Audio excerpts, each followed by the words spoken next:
Turat ya bau agar dapat iyon wasayang ikateri turat ya bau agar dapat iyon wasayang alole Macarena nabiriri pagauta ambe Macarena nabiriri pagauta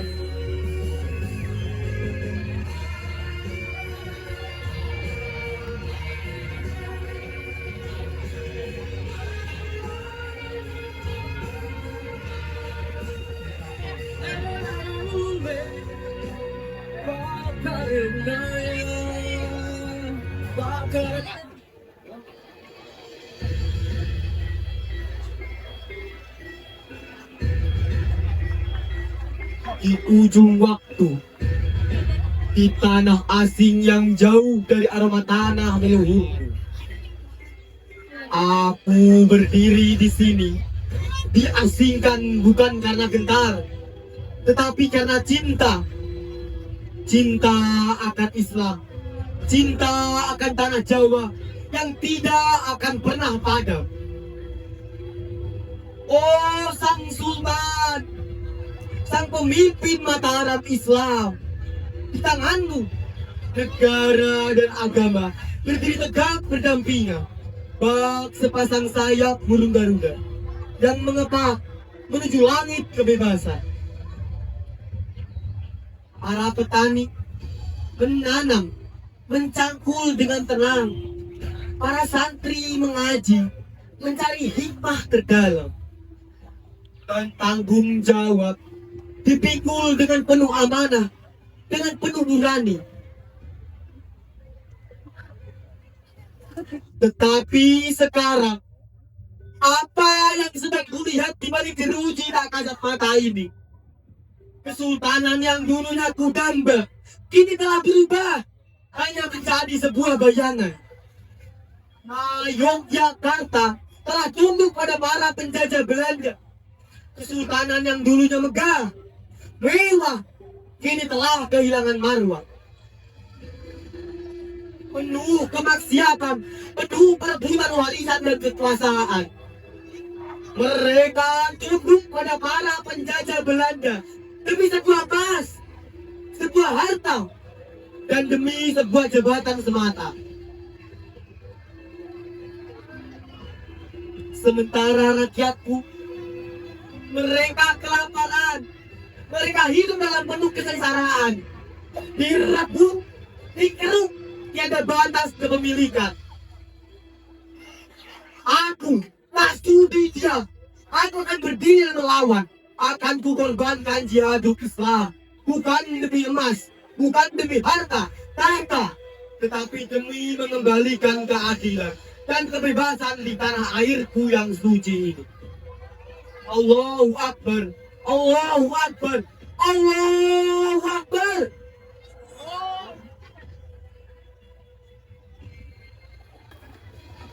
Tenanglah sahabatku, aku akan memberikan segalanya dari rakyat kepadamu. Ya, aku percaya padamu Naborejo. Denganmu, pintu istana akan selalu terbuka bagi kami. Selama kita berjalan bersama, tak ada yang mampu menolak kehendak kita. Benar, kau berada dalam istana dan kami berada di luar temboknya. Kita akan menguasai tempat ini bersama-sama.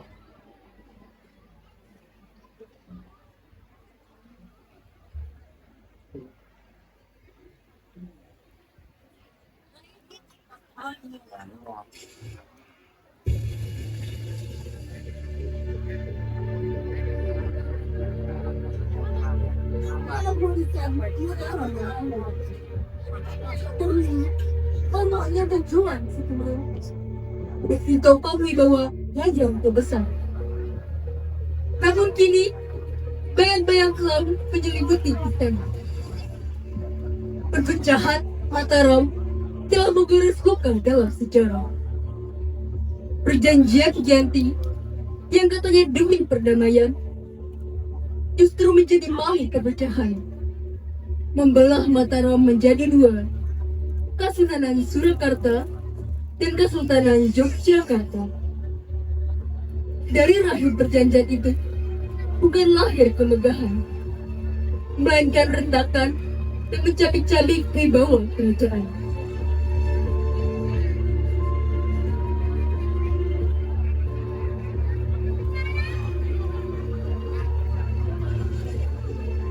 Sekar mau cepat sinom, laras pelok patut limo. Nulodolaku utama, tumrape wong tanah Jawi. Wong agung ngeksi gondo, panembahan senopati. Kepati Amarsudi, sudane hawa nafsu, nafsu tapa brata, tanah ping siang ratri. Amamangun karyana ya sing sasama.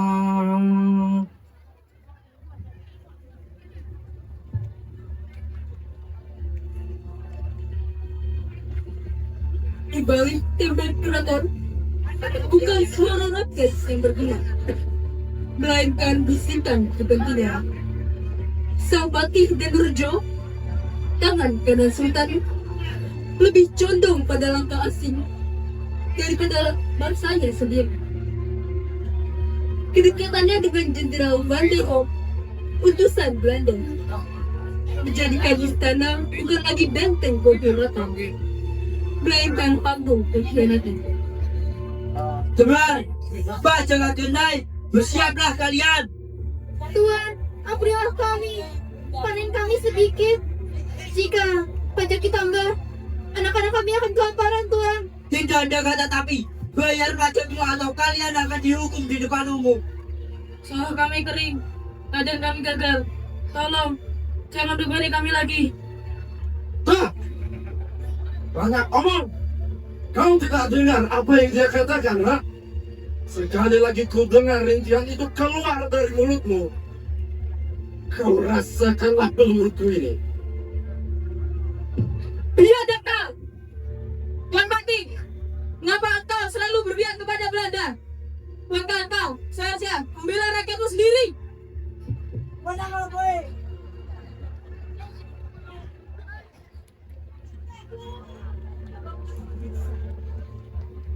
Lihatlah, singgasana yang dahulu suci kini ternoda oleh tipu daya, kerakusan, dan kepalsuan. Para bangsawan terjebak dalam pusaran kepentingan.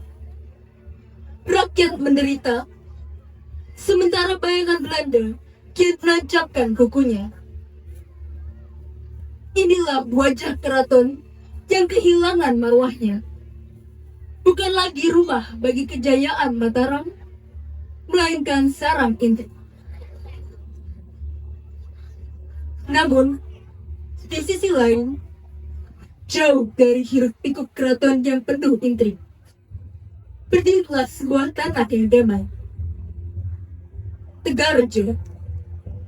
Di sanalah Pangeran Diponegoro memilih jalan hidupnya, meninggalkan kemauan istana, nyatu dengan rakyat, hidup berbaur dengan ulama, santri, dan para petani. Namun, bayi Belanda tak berhenti tembok keraton. Teriakan serdadu memecah ketenangan Tegarjo. Belanda datang hanya dengan satu tujuan, menancapkan patok di pusara leluhur Diponegoro. Iya bagi, boleh bawa sangkal yang susah. Yakin, aku masih benar ada harapan. Kalau Tuhan tidak setiap sana, apakah dia akan mengusir penjajah dan membela kita?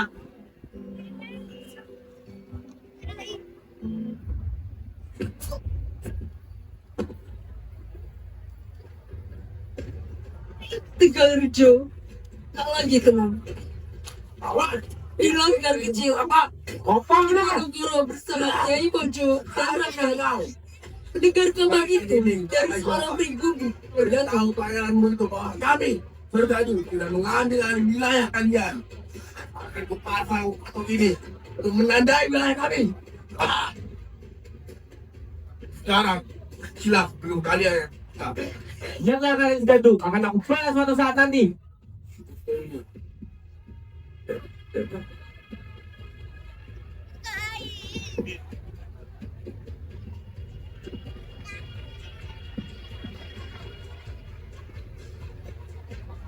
Tegalrejo tak lagi tenang. Di langgar kecil, Diponegoro bersama Kiai Mojo dan rakyat mendengar kabar itu dari seorang pribumi yang datang tergesa. Patok itu bukan sekedar tanda batas, melainkan penghinaan. Siasat keji untuk menjerat sang pangeran sebagai pemberontak.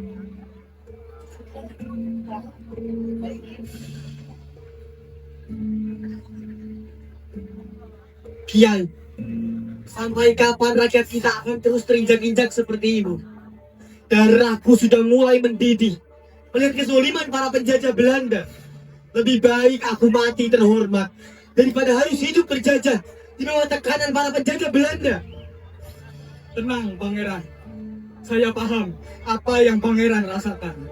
Kita akan coba memikirkan strategi terbaik. Tetapi sekarang, tenangkanlah dulu amarahmu itu, wahai Pangeran. Pangeran, Ada apa? Apa yang terjadi padamu? pasukan Belanda, Pangeran. Mereka sudah mulai masuk di wilayah itu. Apa yang harus kita lakukan? Astagfirullahaladzim. Mereka sudah sangat keterlaluan. Sudah saatnya kita bertindak, wahai Pangeran. Tidak apa-apa jika kita disebut sebagai pemberontak. Kita akan menggunakan strategi menyerang secara diam-diam.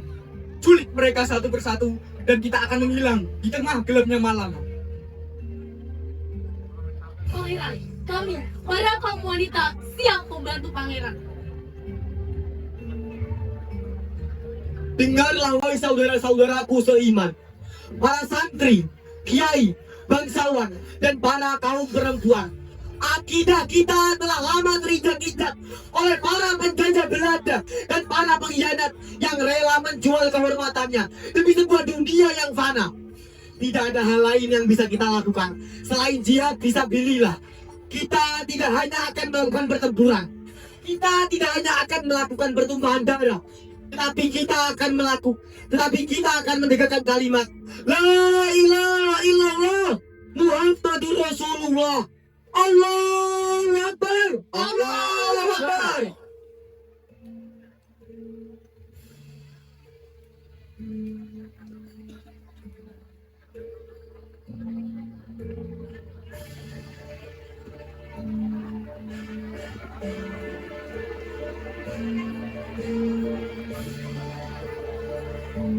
Pasukan!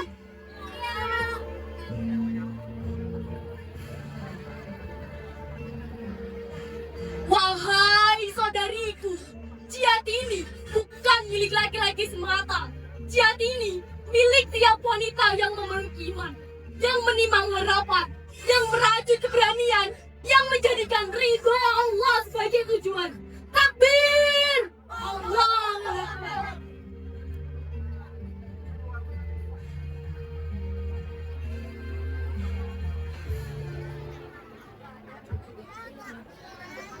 biar aku naik sampai di saya pulang ya.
Pasukan Diponegoro bergerak tanpa suara, secepat bayang, setajam niat.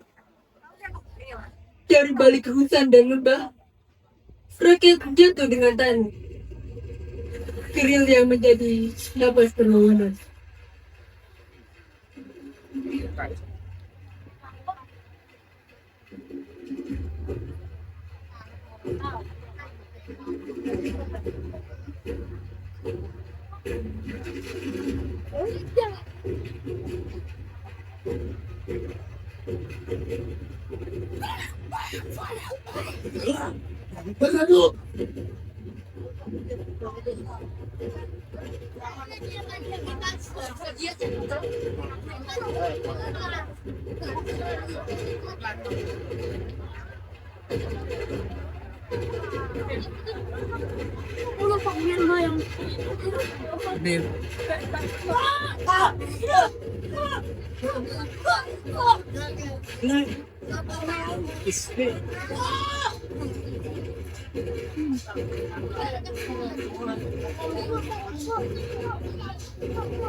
Api perlawanan yang dijalankan di Diponegoro menjadi cepat seluruh tanah Jawa.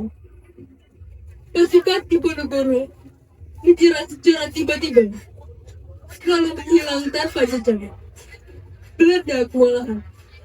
Barisan mereka porak-poranda. Pos-pos penjagaan diserang, logistik pun dirampas.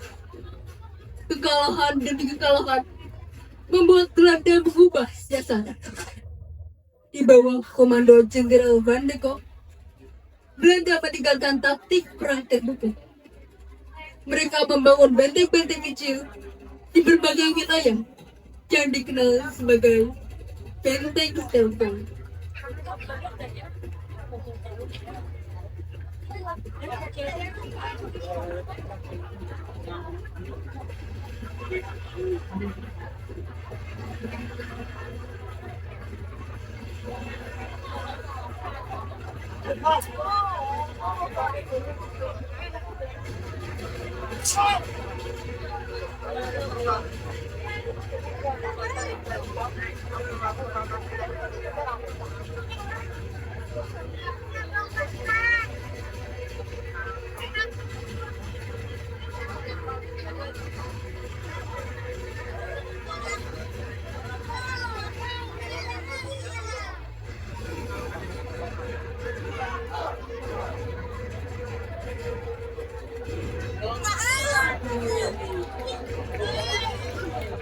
Mana kagak mau ke kebangan Tuhan?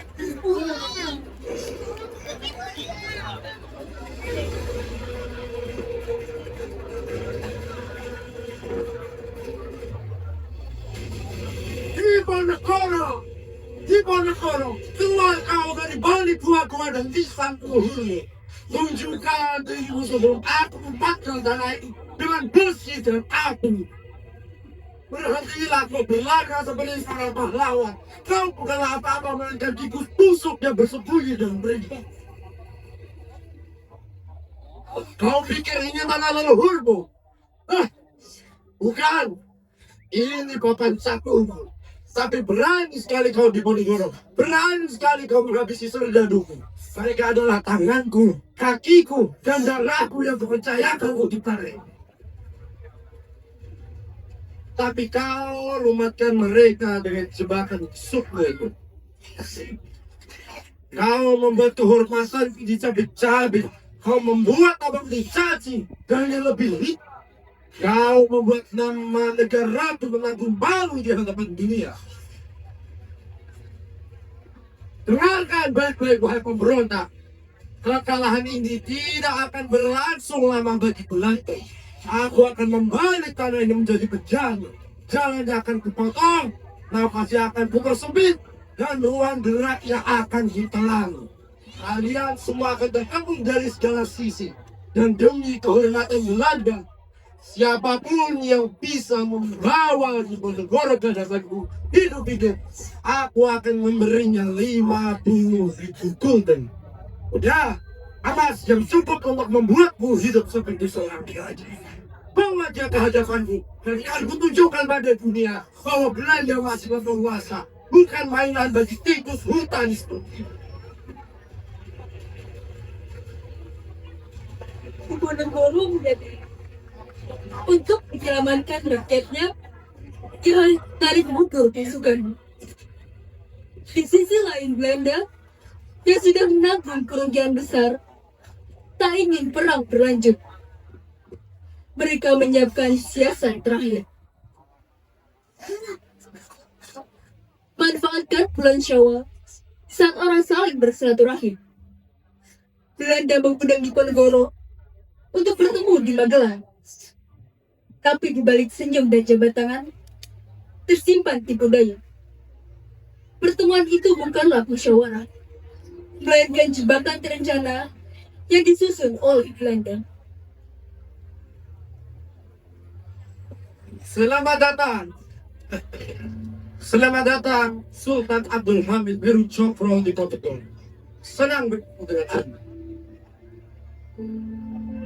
Jadi hari ini kita akan menandatangani surat perjanjian perdamaian. Peperangan ini sudah menyebabkan kerugian bagi pihak kita. Kita harus segera mengakhiri. Perjanjian perdamaian. Bukankah tujuanku datang ke sini untuk memenuhi undanganku, memperbaiki hubungan di awal bulan Syawal? Tidak bisa. Perjanjian ini tetap harus kita tangani. Kita sudah rugi terlalu banyak. Baiklah, tetapi ada satu syarat. Kalian harus pergi dari tanah air yang suci ini. Jenderal, saya bisa saja menguruskan keris saya untuk membunuh jenderal. Tetapi bagaimana sejarah akan berkata seorang mukmin membunuh, membabi buta seseorang yang telah memudahnya? Bagaimana?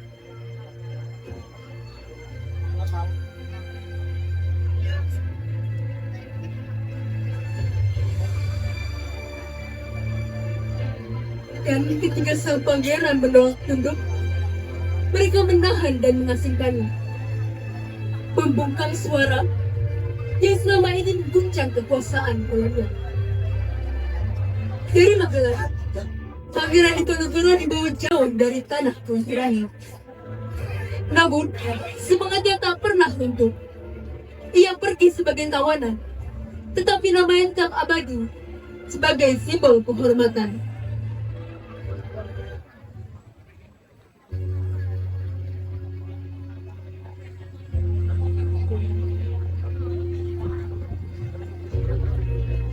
Astagfirullah Rabbal baraya. Astagfirullah minal khataya.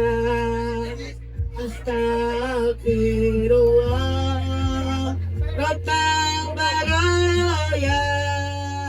Astagfirullah minal khataya.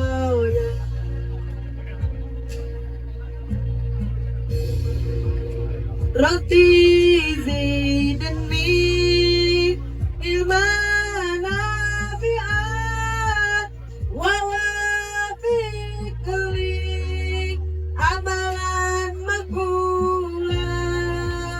Rabbi zidni ilman nafi'an wa wafiqli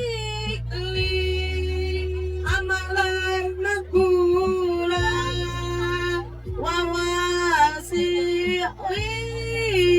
Rizqan thayyiban fatub alaina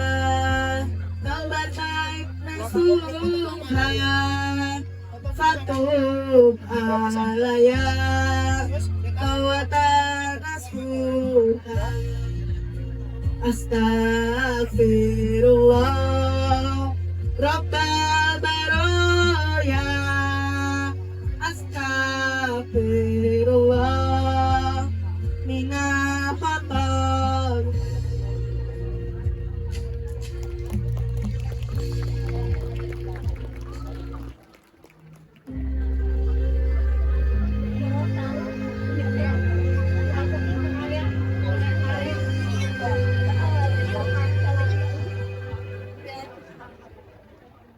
Kerjaan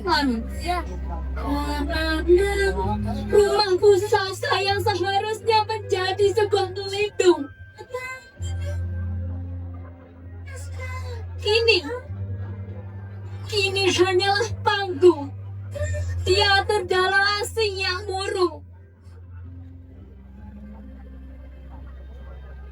Para Belanda menancapkan kuku mereka, merobek semua wibawa.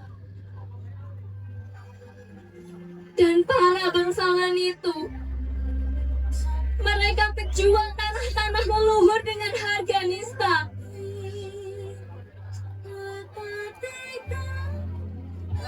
Di luar dindingnya, ciri-ciri rakyat tak berjawab. Anak-anak menangis, perut kosong merata, pajak menindih, dan keringat juga tak lagi berarti. Sementara keraton sibuk menunggai naskah dan janji. Di mana negara? Pangeran yang puas menatap dusta. Melihat keraton itu dipenuhi jamuan namun kosong makna. Ia tak sudi. Ia tak sudi bersujud di bawah tahta yang telah mencermai. Maka ia memilih jalan yang sunyi, jalan perlawanan yang benar.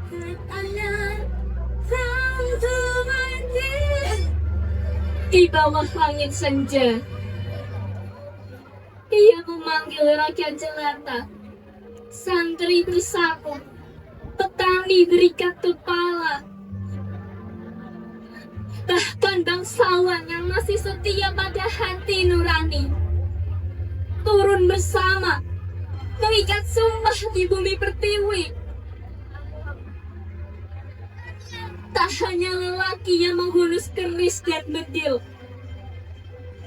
para wanita, para ibu, ikut memanggul perlih yang sangat mengkilir. Gunung Darimba menjelma sebagai benteng pertahanan. Sawah yang terbakar jadi saksi pengorbanan. Bedil Belanda meraung, dan darah rakyat tertumpah. Namun semangat tak padam, karena iman ini tegak dijaga. Inilah perang Jawa, bukan sekedar perang, tetapi teriakan manual, jeritan martabat yang terbuang. Diponegoro, pangeran yang memimpin bukan dari tanah megah, melainkan dari tanah, dari lumpur, dan dari doa yang pasrah. Allah, jadikan darah kami ini saksi bahwa kami tak pernah lari dari janji. Meski bumi ini retak, meski tubuh ini hancur, iman kami ini tegak. Engkau tujuan yang makmur. Sebab kemerdekaan sejati bukan hanya lepas dari sebuah belenggu, melainkan bebas untuk bersujud padamu. Inilah kisah perang Jawa ketika tanah dijarah dan martabat diinjak. Diponegoro memilih jalan perlawanan. Tapi ini bukan perang biasa. Ini adalah perang Sabil. Pertarungan yang menyatukan jihad dan keadilan, langit serta bumi. Diponegoro memimpin dengan hati seorang pengorban, namun bertarung dengan naluri seorang panglima. Hai orang-orang yang beriman, meski sang pangeran tak ada lagi dalam barisan, dan kita dicap melakukan pemberontakan, tapi pantang bagi seorang muslim berbalik ke belakang. Pergilah ke penjuru Nusantara, dakwahkan syariat Islam, jika Allah izinkan kita bersatu kembali dalam panji perjuangan. Takbir! Allahu Akbar!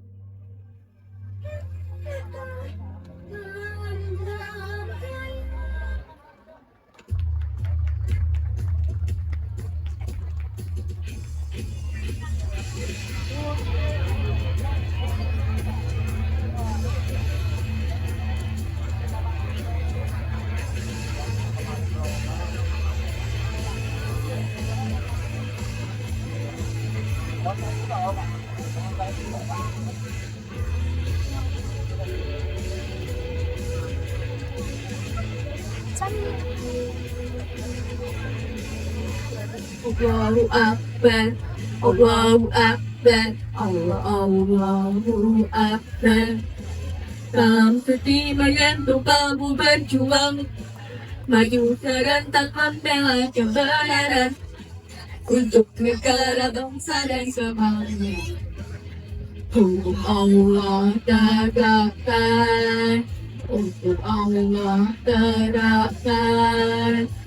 Allahu Akbar, Allahu Akbar, Allahu Akbar.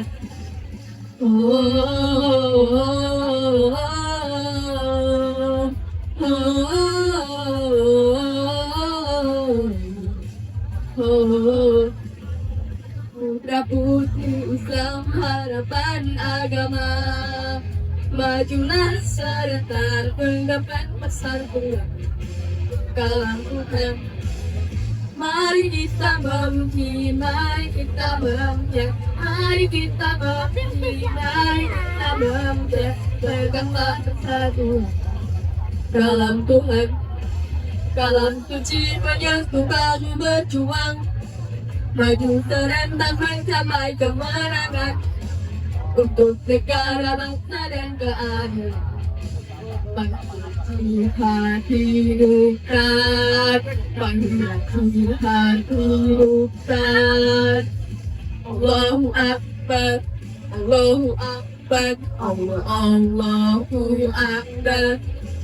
Pemuda-pemudi Islam bangunlah, panggilan rampungan, wasiat Muhammad tegaklah, harta yang jiwa serahkan.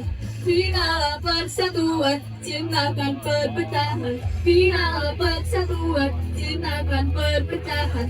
Persatuan dalam Tuhan, kalam nilai menuntut persatuan.